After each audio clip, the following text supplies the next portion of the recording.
4시쯤 충북 제천에 있는 8층짜리 스포츠센터 건물에서 불이 나 지금까지 16명이 숨지고 20명 넘게 다쳤습니다.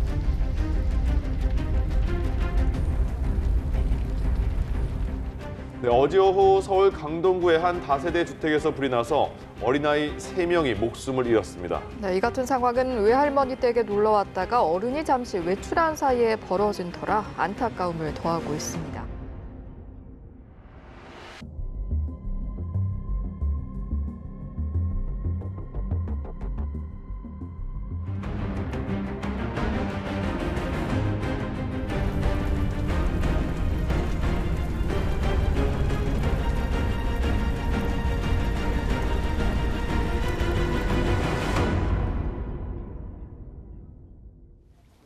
여긴 또 뭐야?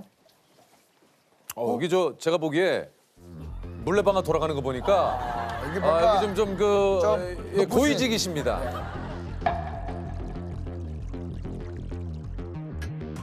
보세요, 이 시계. 예? 장식도 좀 바뀌잖아요. 원장님.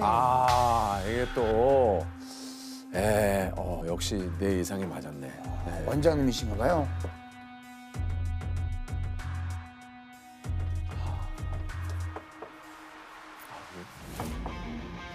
아이고 원장님, 아이고 안녕하십니까? 실례합니다. 반갑습니다. 아이고 이렇게 또 네, 원장님 반갑습니다. 30년간 불의 흔적을 쫓은 화재 감식 1인자 국립과학수사연구원 박남규 원장님이십니다. 예. 예, 반갑습니다. 이제 원장님이시지만은 이제 원래는 화재 감식 전문가십니까? 화재 감정하는 법 과학자라는 게 정확하겠죠. 저는 이제 대학에서 물리학을 전공을 하고, 물리학을 또 전문가죠. 예, 그 물리학적인 기반에서 이제 현장에서 일어나는 화재 사고 이런 것들을 과학적으로 규명하는 일에 뛰어들게 되었죠. 아니 그 좀 원장님 되시기 전에 그러면 어디서 근무를 하셨습니까? 계속 우리 연구원에서 근무했었죠. 그 화재 감식. 예, 이곳에서. 그럼 저는 사실 화재관식도 제가 잘 모르는 분야라서 어떤 업무를 보시는 건가요? 화재가 일어나면 경찰에서 일단 수사를 하게 되죠. 그래서 경찰에서 이 사안이 좀 과학적으로 밝힐 필요가 있다 하면 현장 요청이 있으면 현장에도 가고 또 증거물 채취를 해서 좀 분석을 해달라면 분석도 해주고 이런 업무를 하게 되죠.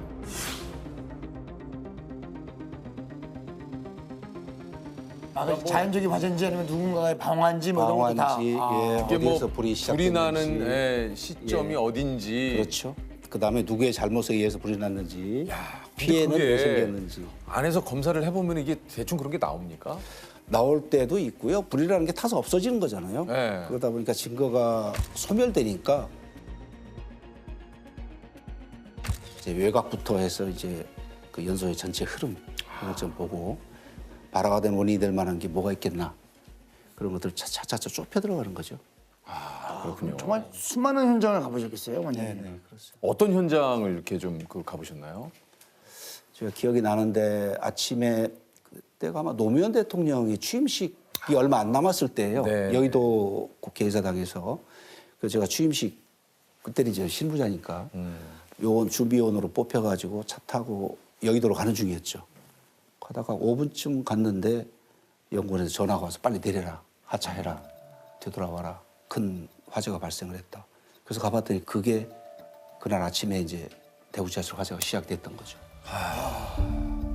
그래서 그 연도하고 그 시간대 제가 기억하고 있죠. 그 당시에 그 중앙로역에 왔던 원래 불난 1079호라는 데는 사망자가 거의 없어요. 다 대피했어요. 근데 불이 나고 한참 수분 있다가 들어온 반대쪽 차선에 있는 차량에 있던 분들이 대부분 사망을 했어요. 그러니까 그 기관사들끼리의 그 통실이라든지 사령실하고 소통이 잘 안 되는 바람에 빠른 지시를 못 했어요. 그 사실 이게 벌써 그 2003년에 2003년이죠. 그때는 아마 여러분들 왜 스펀지로 돼 있는 의자. 예, 맞아요. 그때 맞아요. 거기 보면 그 스펀지로 돼 있는 의자가 거기 다 방염 처리가 돼 있어요. 원래는 이게 방염이라는 거는 불이 났을 때 불이 착화되는 걸 지연시키는 거거든요. 근데 사람들이 앉다 보니까 사람들하고 접촉하고 사람의 온기, 기름기 이렇게 만나다 보니까 사람이 접촉했던 부분을 우리가 실험을 해보니까 방염 성능이 제로예요. 그러니까 의자에다 불을 냈는데 의자에서 그 벽면을 타고 그냥 바로 그냥 끌라고 해도 못 끄는 거죠.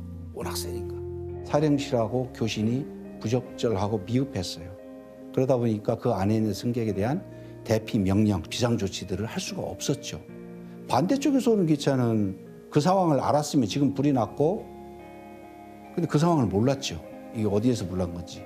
계속 기다리라고 안내 방송만 하다가 큰 그 재난을 맞이한 거죠. 아무래도 그 유가족들, 국민들이 그 안타까워하는 그 사망자들에 대한 신원을 확인하는 것이 가장 큰 일이었죠. 그 신원 확인하는 팀들이 우리 그 법의학자분들하고 그 유전자 팀들, 이분들은 거의 날 새면서 며칠 동안 다 하셨죠. 그래서 일부 직원들은 그 밤에 야간등 있죠. 그것 때문에 얼굴이 다 타고 그랬어요.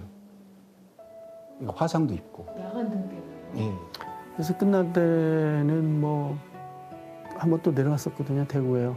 그때는 딱 내려가면서 그 느껴졌던 게 그 벚꽃이 필 때였었어요.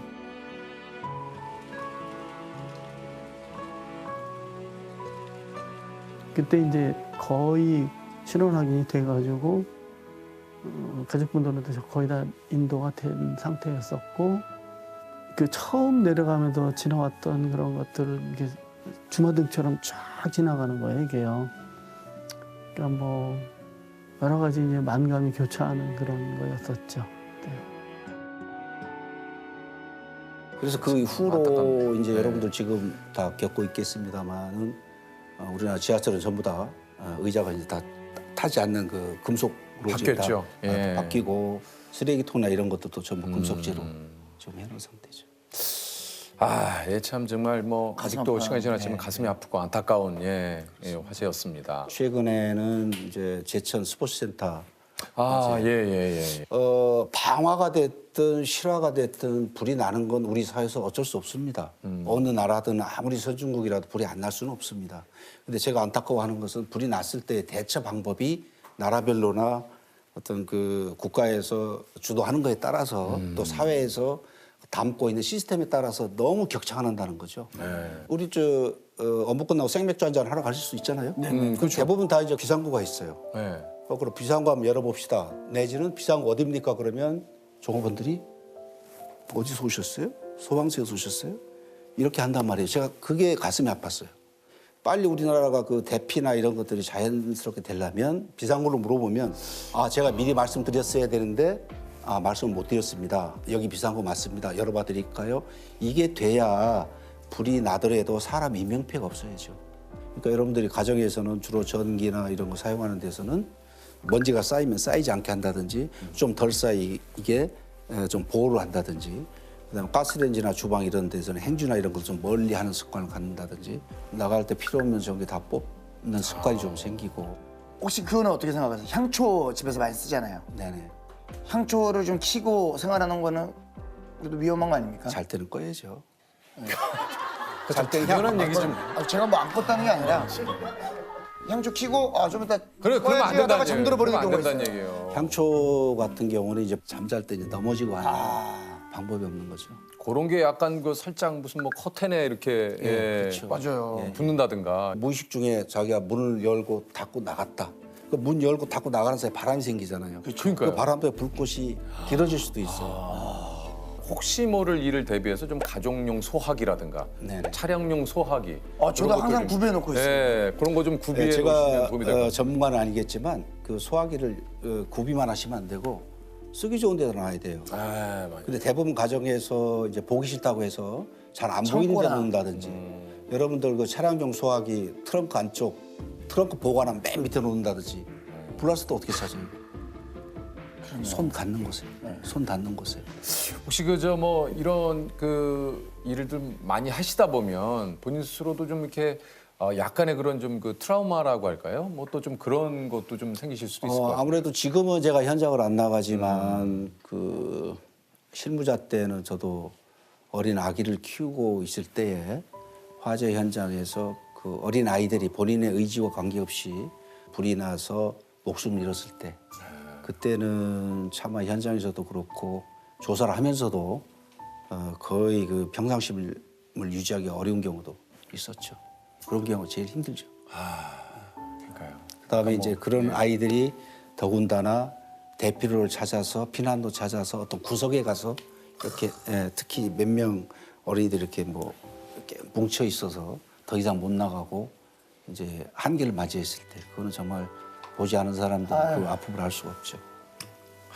이게 참 너무나 마음이 아픕니다. 예. 예. 인천시 용현동 빌라에서 부모가 집을 비운 사이에 라면을 끓여 먹으려다 불이 나 중화상을 입은 초등학생 형제가 사고 발생 이틀째 의식을 찾지 못하고 있습니다. 엄마가 집을 비운 사이에 발생한 화재로 중상을 입은 초등학생 형제 가운데 동생이 안타깝게도 오늘 오후 결국 숨졌습니다.